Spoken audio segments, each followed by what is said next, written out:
have been to me. You will always be, you will always be the girl in my life for all time.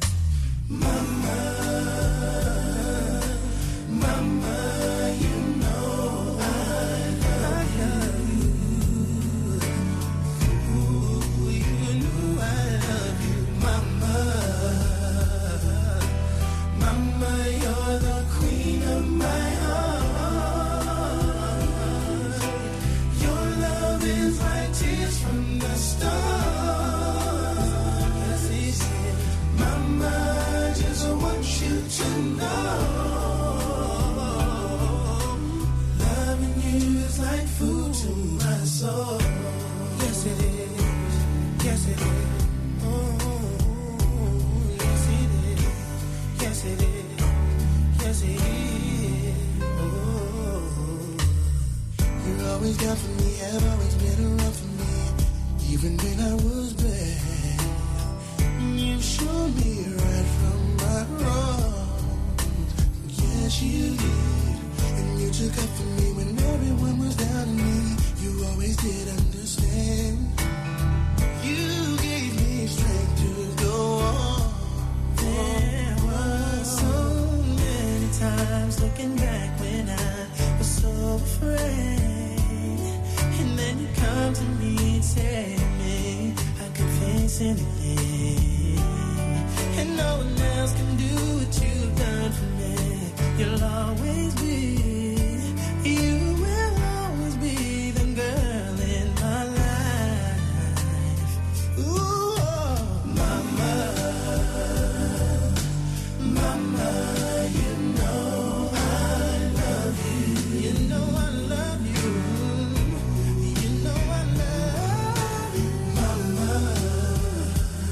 Ooh, mama, you're the queen of my heart. Your love is like tears from the stars. It's like tears from the stars. Mama, I just want you to know. I just want you to know. Loving you is like food to my soul. Never gonna go a day without you. Fills me up just thinking about you. I'll never go a day without my mama. You know, mama, you know I love you.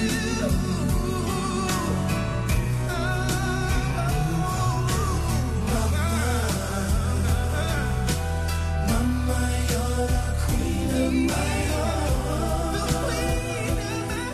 Good morning, WVON listeners. This is the Partnership Show, hosted by George Wright. I had to start the show off by giving honor to all of the mothers out there, both past and present. I know yesterday I also should mention that it was Mexican Mother's Day, and tomorrow we celebrate American Mother's Day. And for all of the mothers who are out there, we give honor to you. We wouldn't be here without you. I want to start the show off by introducing a couple of guests, and then I'm going to go into questions. We're really going to talk about an important sector and lift this up. First of all, let me see if I can get an introduction. Shannon, are you there? Shannon, are you on the phone? Shannon, you Hello? there? Yes. Yes. We can Good hear you. morning. Can you hear us? Yes. All right. So just wanted to give have you give a quick introduction in terms of who you are, and then I'm going to go to Michelle, and then we're going to start the show by asking a couple questions. Okay. So I'm a community health worker, and I work with the Southside Healthy Community Organization. Thank you, Shannon. See if we can get Michelle to introduce herself. Michelle, are you there? Absolutely. Good morning, George and Shannon. My name is Michelle McFarland, and I'm the Deputy Project Director of the Partnerships Healthcare Sector Center. We work with both employers and also job seekers to match them with job opportunities.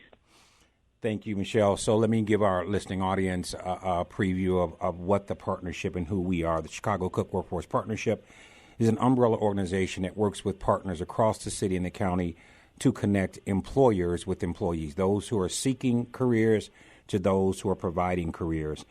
If you want to reach us, you can reach us at CHI Cook Works, WRKS.org. And our general office number is 312-603-0200. Once again, 312-603-0200. So hopefully our audience has gleaned by now that this show is going to focus on the healthcare sector. And so we know that the healthcare sector is what we call a high growth industry. The supply does not meet the demand. There are lots of career opportunities out there, and we're going to dispel some myths. We're going to, first of all, have our guests talk a little bit about their journeys, if you will, within the healthcare industry. And then we'll go into some of the myths and some of the things that people are thinking about the healthcare industry, and hopefully we'll provide an opportunity for those who want to get into the healthcare industry or may not be sure that they can find out information about the healthcare industry and how they can gravitate towards it. So let's start off again with Shannon. So Shannon, I know that you started off as a contract tracer and working at the Safer Foundation, one of the Chicago Cook Workforce Partnerships partners. So talk about how you got into contract tracing. What was your journey? Explain to our listening audience kind of, how you navigated this world and now what are you doing as a result of getting into the healthcare industry? Okay, so basically last year, January, I was actually doing a cleaning job, and I wasn't getting paid so good. So I was just like, hey, I have to do something different. You got to put a little bit more effort in. So I ended up at a community resource center, and they gave me information to Safer Foundation. And I was taking the information technology class. And before the class had started, Safer Foundation called me and asked me, did I want a job? I said, of course I want the job. So basically I started off as a contact tracer, and throughout my time at Safer Foundation, they made sure that I had got so many different certifications, starting off with core skills. Like that's a certification that CHWs need going into becoming a CHW. Mental health first aid. So basically we have got multiple certifications, and basically Safer got me ready to apply for a job really in healthcare, which basically community health worker. I got hired at a hiring event as a community health worker, too, at the Southside Healthy Community Organization. And so you came into this industry basically looking for something different from what you were doing previously. Yes. You got connected as a contract tracer. So talk to our audience briefly about what your duties were and what you were doing. What is a contract tracer? So basically, during COVID, you have to get in contact with people that came in contact with people that had COVID. And also, we did a lot of outreach. What that means, we go out into the community and we educate the community on chronic illnesses and vaccines. And so I imagine that as a contract tracer, educating individuals also gave you an opportunity to educate yourself. Of course. Yeah, it really did. Like, it was so much stuff that I didn't know myself. And it was like an eye-opener. Like, wow, I always thought this about the healthcare system. I always thought that, and it's totally not what you think. And so when you gravitated away from contract tracing and you started to work as an emergency department in terms of clinics and hospitals, how did that transition go, and how did your previous experience prepare you for that new opportunity?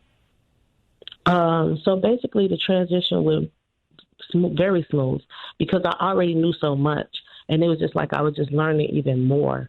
Like that opportunity put me in a place where, okay, now you can gain information while giving information at the same time.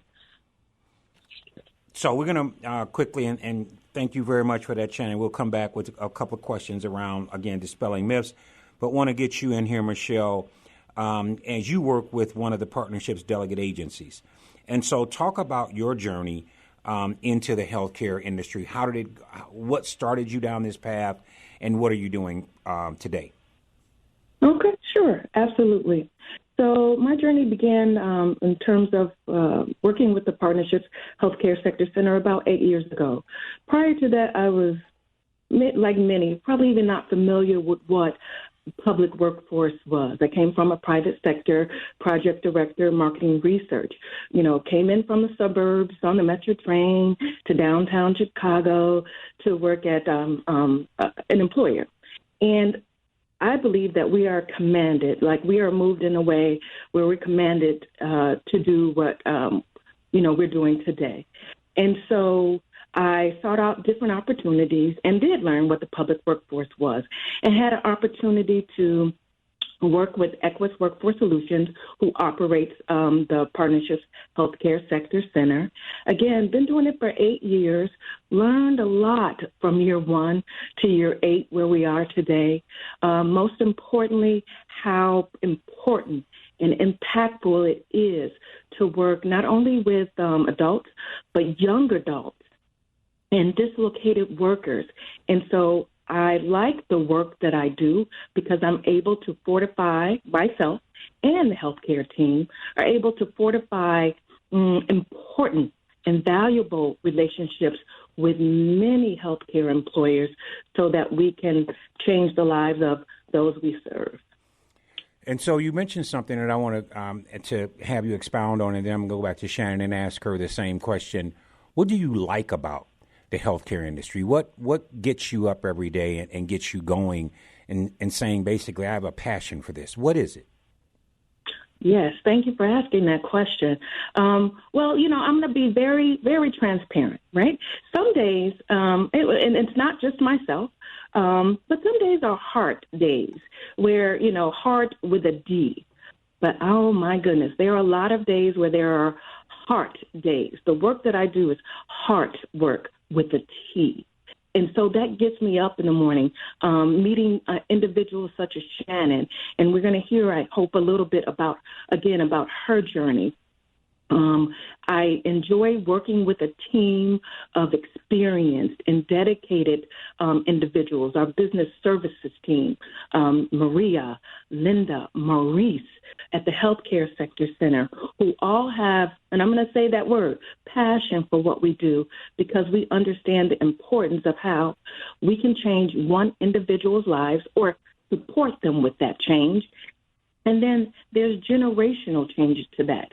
And so thinking about that each morning, how I can go into work and speak with someone who contacts us or who we outreach to that really want to know about healthcare.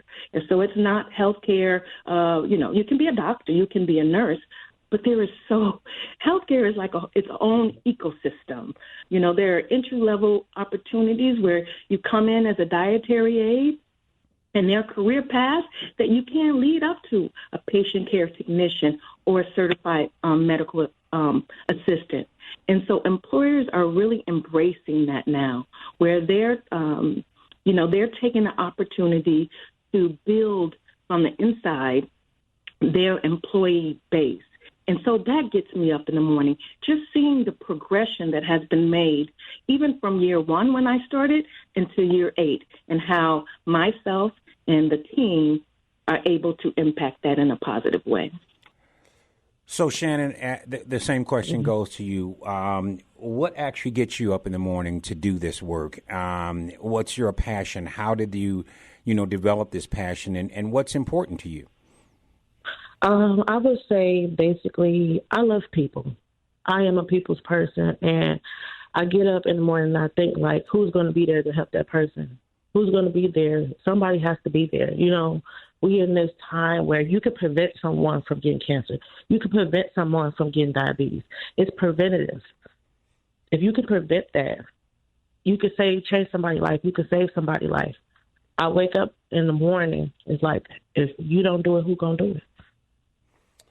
I just truly feel like you have to be front forward for your community, and the best way to be there for your community is to be up and doing this job, because it's not I feel like community health workers just really came to the light, and we need to push it even more and more so we can prevent these type of chronic illnesses in our community.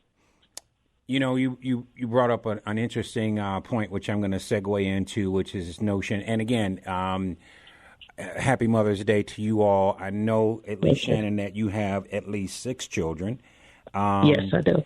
And so I want to talk a little bit about not necessarily your individual journeys, but the healthcare industry in general as it actually relates to the African American community. So, we have grown up, especially myself as a baby boomer, with this notion that black folk sometimes don't get the care that they need. And I think there's two sides of that coin, right? I think that some will say, and I won't argue with them, that the level of health care that minority communities receive sometimes is subpar. But the other side of that coin is sometimes, especially black men, that we don't seek out health care until it's maybe on the verge of being too late. We're not brought up, at least back in the day, to get your physicals and to make sure that you're concentrating on preventive care, as you talked about, Shannon. So I want to talk a little bit about your perspectives, both working in this industry, of how things are changing. Are people now more in tune with their health? Are they eating healthier? Are they exercising more? And if not, what can we do in the healthcare industry? Obviously, we are connecting employers with employees, but what can we do in terms of this ecosystem, making sure that at least our folk understand the benefit of healthcare and what it can do in terms of quality of life, at least now, but not only that, but when you start to age? I truly feel like we are making small baby steps, but we're making the steps because really the thing is educate people. Like when you don't know something, when a person don't know something, they're scared. They hesitant. But the more that you inform your community, the more that you talk to people about, okay, let me explain this for you so you could get a better understanding too as well. I feel like that is the key thing, and making them feel comfortable, knowing how to approach people, meeting them where they're at and not where you want them to be. I truly feel like, I would even say from personal experience, my husband, he's scared of the doctor, but now when I educate him and I bring home resources and he's reading them, he's ready. Like he's totally ready. And I feel like I'm getting that reaction because he's understanding more of what's going on in the healthcare system. That's a great point. So you're saying that one of the ways we can mitigate this notion of waiting until it's almost too late is more education, more awareness, having people understand the benefits of good health and how that plays a part in terms of, again, how you age. Michelle, what's your thought around, this notion that is it getting better? Is it getting worse, or is it kind of staying the same? Well, definitely, I think it's getting better. And I totally agree 100% with what Shannon communicated in terms of education, awareness, and just knowing the benefits of that. So even adding on to that, the ways that we do that I think are important too, right? To meet people where they are on social media, where they are, driving and looking at, signs and where do they go. So just having this information readily available to meet people where they are. When we have events, for example, and this is hiring events and recruitment events, bringing educators there that talk about the importance of, maintaining your health. Because you said you're a baby boomer. I'm not too far behind you. I'm Generation X. And definitely I have grown over the years, and I have a brother who is just a little, he's not X, but he's very close to it. And he is also seeing the importance now. And just speaking of experience, I'm African American. So, just from that perspective, in his age, he's actually, seeing that the importance of taking care of your health. I see him going to, the doctor more, taking care of his, the illnesses that he may have or that he's experiencing. And so, even thinking about taking those of us males, if you will, and having them present at some of our events and talking about their experience and their journey from being, a young man, strong, and not thinking that, one day, too, that they will, need health care, but just starting it from, an early point in their life to prevent some of the things that even Shannon was talking about, the cancer, those type of illnesses, because it's not too late. It doesn't have to, to be too late for them either. I think it's a both. You both make some very interesting points about awareness and role modeling and making sure that we have the people who need the most actually talk about and mitigate the risk for those who actually may not be as aware. And I think I'd love to hear one more comment on this topic, and then we're going to move on to another dispelling myths around this notion of a youth, right? And so when you talk about the generations, whether it be Gen Z, and I think it's a new one, is the Alpha generation. And they're not unlike I was and my cohort, if you will, where when we were young, it was like, well, why do I need to go to the doctor? I mean, go to the dentist, and you don't even go get your eyes checked because you think you can see well. But as we get older and older, our bodies tend to do what bodies do. And so what do you say about making sure that we get health care into the grammar schools, into the middle schools, into the high schools, so that, because both of you talked about prevention. Well, prevention has to start earlier. You can't prevent something when you're 90 years old. It's done. I was talking to someone lately who was saying, well, I'm trying to get my mother, and obviously this is Mother's Day, to stop eating this type of food. And I'm like, she's 90 years old. Maybe you should just allow her to keep eating it. So at the end of the day, how do we get this message to our younger folk to understand from the beginning that health care is important? And then they grow up with those values, and it's not so difficult for them when they're 40 or 45 or going into their early 50s to be able to go to the doctor and say, I need to be treated, because they've always been there. It's something that's just ingrained in the way they think and the way they act. I can start with that. Oh, okay, go ahead. You good. Sure.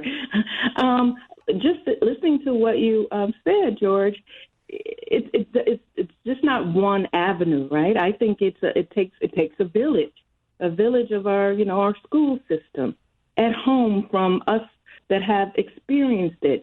It could be as simple as cooking a meal, going to, when you go grocery shopping, the foods that are chosen and put in the cart.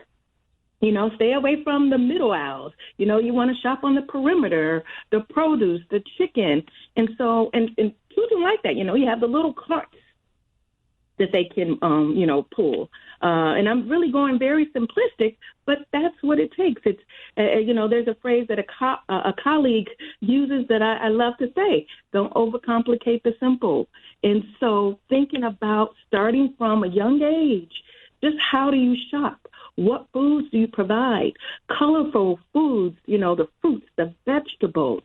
So I think, you start them off in that foundation, as you put it, and that's, you train them up in the way that they should go. So I think that's one avenue. It's very, maybe just very basic, but thinking about that, we are what we eat. And so starting from there. And Shannon, I know you were going to hop in as well. Yes. So I was thinking more on the teen base, because I know our children is our future, right? And I feel like the way that we get to our teenagers and our young adults is mainly through outreach. Like, a lot of organizations offer After School Matters. They offer summer job, one I believe it's called, but getting them into those organizations for the summer and pushing outreach and giving out that information, like giving them that information so they can see themselves, showing them what's actually going on in their community, because the only way they're going to see what's going on in their community is they're out there in that community. And I have seen so many teens at these outreach events working, but how about we educate them while they're at these outreach events? Show them food demonstrations, show them having a holistic approach being at these events in the summertime. I really feel like that's a way to get to them. In social media, teens love social media. we need to start pushing the healthcare through social media. I truly feel that way. Thank you. So we're going to switch gears and really talk about the industry now. I mean, we've talked about the ecosystem around making sure that that awareness is out there, that we start earlier to make sure people understand the wherewithal of good health and how that impacts your entire life, your quality of life, the things that you're going to have to deal with when you get older, if you deal with them early on. So now we're going to switch gears and really talk about how we're trying to connect individuals to this great industry that, once again, as I mentioned earlier, the supply and demand is out of whack. I mean, there are so many jobs out there, and the demand just can't keep up with it. And the estimates are is that this is going to continue to grow. As individuals live longer, they need more health care, and more health care means they need more health care workers. You know, one of the myths out there that we always hear is that, and I think some of it's not a myth, but I think some of it is. And the myth is that, well, the only jobs that are available in healthcare are really kind of nurses and doctors. And I'm not interested in doing that. I have no interest in being a doctor. I have no interest in being a nurse. So healthcare industry is really not for me. So I want both of you all, I'll start with Michelle once again, and then we'll go to you, Shannon. Talk about the fact that that is not true, that there are so many jobs within the healthcare industry that go far beyond just the notion of one being an MD and an RN. And I think that that's going to be important to our listeners. And once again, I remind our WVN listeners to join the conversation at 773-591-1690. Once again, 773-591-1690. But I want to really kind of talk about this notion that it's just not so myopic that it's a doctor and it's a nurse, but there are all other sorts of career opportunities for people to engage in. Exactly right, George. All other opportunities for individuals to engage in. And so when I hear that, or, you know, that, well, I don't want to be a doctor or I don't want to be a nurse, I listen, right? And it's more of, I want to listen and I want to ask those questions. Like, why? Why don't you? Because I want to hear, you know, what they're thinking is about that doctor or that nurse that they don't want to be. And mostly what I get out of that is that they have, individuals have a limited vision, like you said, of what working in the healthcare industry is. The healthcare industry supports itself, meaning starting from, you know, the manufacturing of the needles that we have to get our lab work. That's healthcare. Someone makes those needles. Someone puts them in a box, in the bags, and delivers them. That's part of healthcare. When we go to hospitals, for example, we like to eat, you know, as we're waiting for, you know, a loved one who might be seeing a doctor, have a cup of coffee. Someone puts that in that machine and that is in healthcare. When we visit and go to the front desk, that's a certified medical assistant, for example, a patient service representative who's talking to you. They're not doctors, but they're part of the healthcare ecosystem. And so it really is a very expansive and high growth industry that has entry-level positions all the way up to and beyond being a doctor or a nurse, because then you have specialty, you know, positions. You can be a certified medical assistant who comes and takes vitals for an individual, and you can work in a oncology department, being a certified nursing assistant. You can work in a dermatologist department, being a certified nursing assistant. But also then you can be taking classes if you do want to become a doctor or a nurse.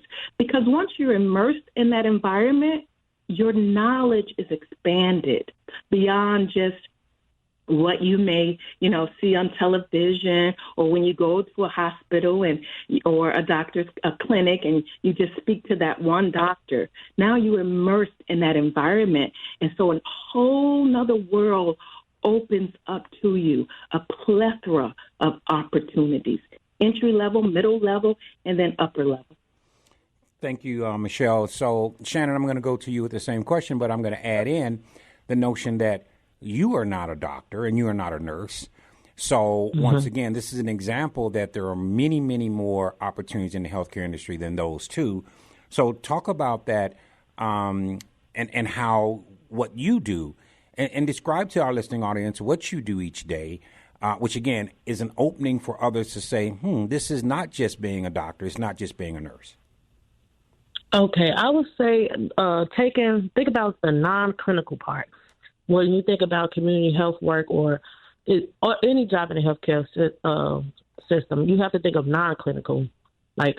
So basically, what I do as a community health worker, I work in the emergency department, and I am the last person the patient sees before they leave the hospital, and I'm supposed to address any social determinants of health needs that they have, and I'm going to explain what that means. So social determinants of health means basically your environment may affect your health care, your age, your community, like certain things around you affects your health care. Okay, let's give an example. You may need to go get you want to eat healthier, but there's no grocery store within walking distance close to you. You may need to get to the doctor's office. The doctor's office might be 5 miles away. Guess what? You need transportation to get there. So I'm that person that address those type of needs, maybe food resources, employment support. You may just need a little bit of help with fixing the resume. I'm here to help you get those resources. So basically I address those things as far as transportation, employment support, food assistance, utility support, housing resources. And basically I will follow up with them for 8 weeks and make sure that they get those services. Now, I'm just not going to be like, okay, I'm going to give you this. No, I'm going to follow up with them and make sure these organizations contacted you. And if they didn't, hey, why did you contact my patient? We need to see what's going on. Nobody is getting left behind. That's why we follow up with them for 8 weeks. And if it's past 8 weeks and they still need to be followed up with, we add another 8 weeks. So, we coined a phrase on the partnership show. It's called Who Knew? So who knew that there was a person within a clinic, and I know that you're on at Trinity now on 93rd Street, but who knew that someone would actually be talking to me to provide counseling advice in terms of social determinants of health? Because as we all know, those social determinants do determine health. And so who knew that would have been something that we actually could aspire to be within the actual health industry. And it's not, because most people think, well, you go to the doctor, you go to the hospital, as soon as you finish, they ask you one simple question. Do you have a ride? Did someone bring you here? And do you need a wheelchair? After that, it's over. Game, set, and match. You're saying, there's something different about this, and that is a career in healthcare. So who knew that was possible? Let me shift gears again and talk a little bit more about these other careers and maybe dispelling some myths. Now, the other myth I've heard, and I don't know, I know that it needs, because I do have a daughter that's in the healthcare industry. So I understand the diligence, the rigor. And Michelle, you mentioned something when people say, well, why don't you be one of it? Because I've heard people say, because I don't like science. And really healthcare, especially from the clinical side, is a lot of science. It's not philosophy, it's science. And so when people look at that, they steer away from it because they don't understand that there are so many other things. When you talked about, TDL, you got transportation, distribution, and logistics in healthcare. You got customer service in healthcare. You got food service in healthcare. You got CMAs in healthcare. You talked about all these other avenues of attack that people can actually go to. Now, the question becomes is, how do our listening audience and how can they spread the word? How do you get information about these other career opportunities? If you don't like science, if you really don't want to be a doctor or a nurse, how do you find out, where do I go? I'm not sure that what I want to do, but I'd love to know who I should talk to get this information. How can people get in touch with you? And what's your advice in terms of getting this information around the other career opportunities in healthcare? Absolutely. Thank you for asking that question. The public workforce system, again, is a village. The way that you would get in touch with us at the Healthcare Sector Center, where we have the opportunity just to talk to you based on our experience with working, supporting many individuals who go into different lines of work within healthcare, as you mentioned. And I'll just name a few again. Social work, the housekeeping aspect, and then I want to say too, once you actually get into healthcare, as Shannon said, whether it's from the non-clinical side or the clinical side, just being in an environment and meeting different people who are there, you might find that there is a lot of support. There is a lot of support that not only you can get from within your employer hospital organization, but also from the public workforce system, meaning the healthcare sector center and the Chicago Cook Workforce Partnership Center. The way that you would get in touch with the healthcare sector center, and I'm about to give an email address, it's healthcarecareers@equusworks.com. That gets you directly to our email so that one of our business solutions consultants can outreach to you and answer questions that you have about different opportunities in healthcare. That is one way. Another way is, and I'm going to say, there are training opportunities where you can do exploration and speak to different training providers that are approved in our program. We owe a program, if you will, which is I'll just say a funded program where you could potentially get training at no cost once you're eligible to be a participant in the program. And so speaking directly to healthcare training providers, learning about, what the courses are, what skills you will learn, and then what are the job opportunities after that. And so that starting point would be Level Up AJC. So again, levelupajc.org. That will get you to one of our 10 American job centers that are dispersed within Cook County, from the way up in the north to the south, and also in the city. You will have an option to choose one of those agencies where you can speak to a career coach and a case manager about different training opportunities. So those are two right there where you can get information and where you can start. Thank you, Michelle. So, Shannon, a similar question to you in terms of people. How do you actually become, and I think that as I look at the notes that you have become an ambassador even to your husband around this sector. And so how do you spread the word, and why is it important to spread the word that healthcare should not be an industry that people shy away from? It's not taboo. It's something that you can actually do, even beyond, once again, just the notion that, well, it's just being a doctor or nurse. So how do you get the word out to individuals that know this is a viable career, you can get paid well, and there's so many opportunities for people to engage? Usually how I get the word out is when I'm at outreach events, and I would see so many good qualities in people, and I'd be in my head like, oh my goodness, they should be a community health worker. And I would tell them about my journey, and they was like, well, did you have to go to college for this, or did you, like, how did you get there? And I'm like, hey, you get connected with an organization, or you can go straight through Sinai, Chicago. They have classes on CHW certifications. I'll tell them my whole journey, what I went through, and give them all the information that I had so they can go and start their journey. It's an interesting point where you both talked about both the kind of the informal and the formal notification and spreading the word that the healthcare industry is viable. Let me throw another myth out there. Well, I understand that there are other career opportunities, but, I've been just as involved, and, we have, certain cliches now. We talked about it, but I just used to say that the person is formerly incarcerated. And so people say, well, if I've been down that path, the healthcare industry is not for me. Can, Michelle, you dispel the myth that is not the case, that this profession, this industry, this ecosystem is open in more ways than many people would feel? Yes, definitely it is. And Shannon talked about that a bit with one of the 8 delegate agencies as well. And so just working or supporting many different healthcare employers, and I'm speaking major healthcare hospital systems and clinics, neighborhood clinics as well, small doctors' offices.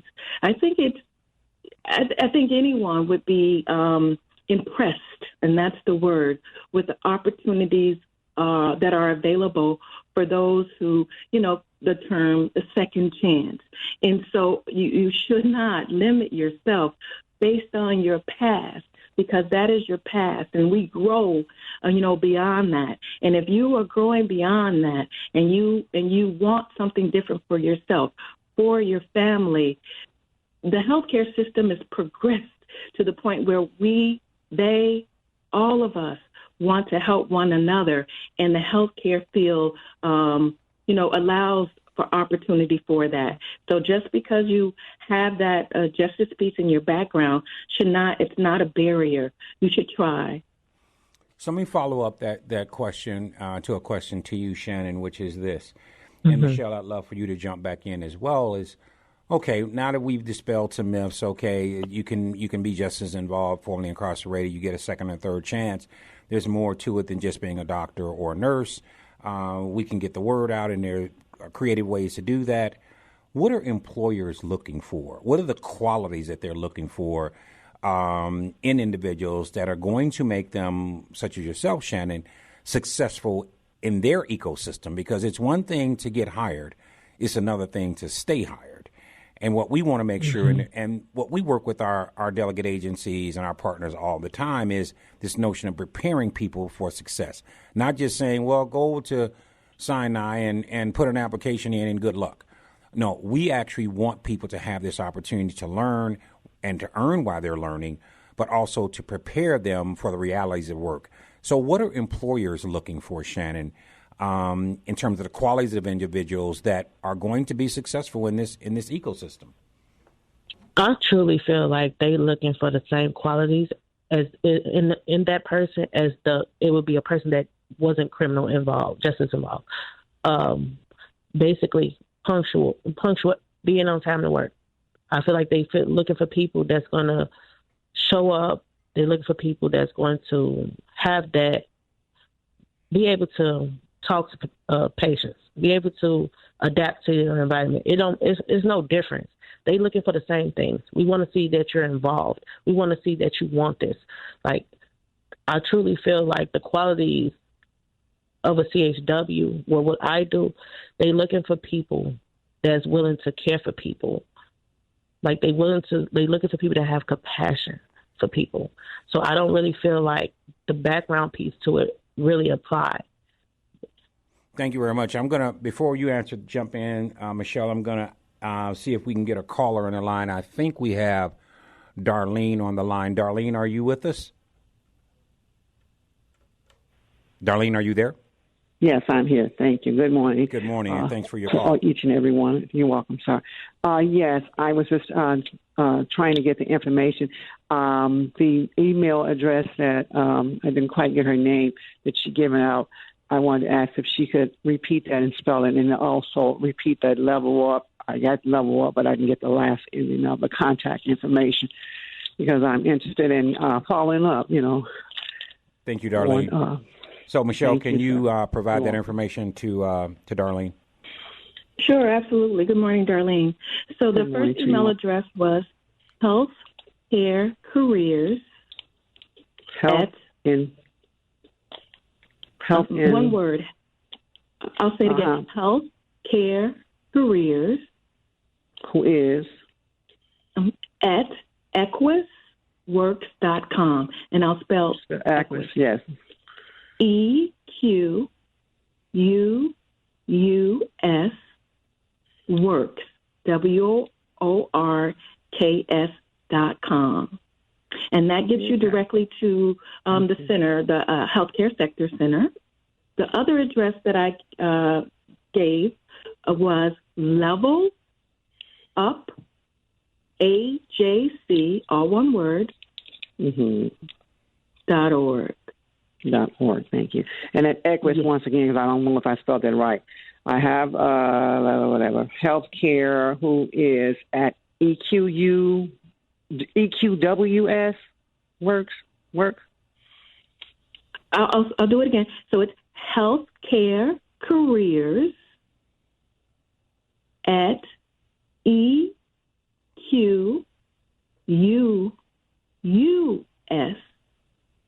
works.com. So 2 U's. Right. Works.com. And works with an S, works.com. Okay, thank you so very kindly. Yes. Thank you for your call, Darlene. Exactly right. You're welcome, sir. Thank you. Mm-hmm. So let's go back to Michelle. This question in the last couple minutes that we have before the show ends is what are employers? What are the qualities from your lens that employers are actually looking for? Because they certainly know what qualities more than likely lead to success in these careers. And you know, Shannon mentioned it earlier. You got to show up. You got to be on time. That's kind of the table stakes. That's fundamentals. But what other qualities, in your experience, are employers looking for? Sure. In addition to what Shannon said, as you said, the ability to learn, the ability to take direction, the desire to want to do so. So there are a lot of training opportunities that employers offer. And also, working with different employers, the opportunity for the healthcare sector team to support you also. Just through relationships with employers, we have customized job readiness. So it's customized for a particular employer, and we give you A, B, C, D that we've learned from them and what they're looking for and how you can go about, practicing these qualities that Shannon communicated and also that will help you through. That includes, like Shannon said, making it to work on time. Even, we all have rough days sometimes, but even just shining. Right. Shining on a bad day. Continue to shine at your employer. And communication is also very important. Thank you. Thanks, Michelle. We're going to try to get one more call in before we've got about a minute and a half left. Let's see if we can get Brother Brown on the line. Brother Brown, are you there? Yes. God bless. Can you hear me? Yes, we can. Welcome to the show. We got a couple minutes left. Oh, no, I'm going to take brief time. First of all, God bless her for helping people get their lives to progress. And also, does she have any partnerships with any of the National Association of Nurses? Like I have a good friend who's a president of the National Association of Black Nurses. Do they have to reach out to you, or do you reach out to them? Because nurses and doctors are so important. Nurses bring us into the world, and doctors keep us there. So I want to just say to them, God bless you. Don't get tired. Keep going. Thank you for doing what you do. Thank you, Brother Brown, for your call. Really appreciate it. So, Michelle, maybe we could speak to this in terms of providing. We'll provide Brother Brown our website again. It's levelupajc.org, levelupajc.org. But any connections that Equus has made in terms of some of the major trade organizations that he mentioned? Oh, for certain. So we are part of a lot of organizations, Chicago Health and Medicine Policy Group, Chicago Funders Alliance. So over the years, we definitely have established relationships with associations because it's important in our ability to serve employers, but then also to carry that information forth to career seekers as well. I do want to say before we go, and I know that we only have a couple of minutes, so in support of that, on May 23rd at the Harold Washington Library, there's a convening to promote diversity in Illinois health workforce. It's focused on youth and young adult health care pathways. Again, that's May Thursday. 23rd. I will be speaking there myself, along with several other community organizations.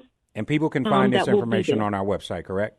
Yes, it will be there on the website. Thank you for that. Thank you. So within the last minute before we close our show with our famous song, Open Our Eyes, I want to once again wish all the mothers a great Mother's Day, both past and present. Shannon and Michelle, thank you for joining the show. Really, really informative. And, one of the things that we always say is that the partnership show is about disseminating information. that's what we do. And you have done a fabulous job of making sure that people are aware of the opportunities in this great field. So thank you for coming on the show. And for our listeners, we will see you next Saturday. Remember, open our eyes.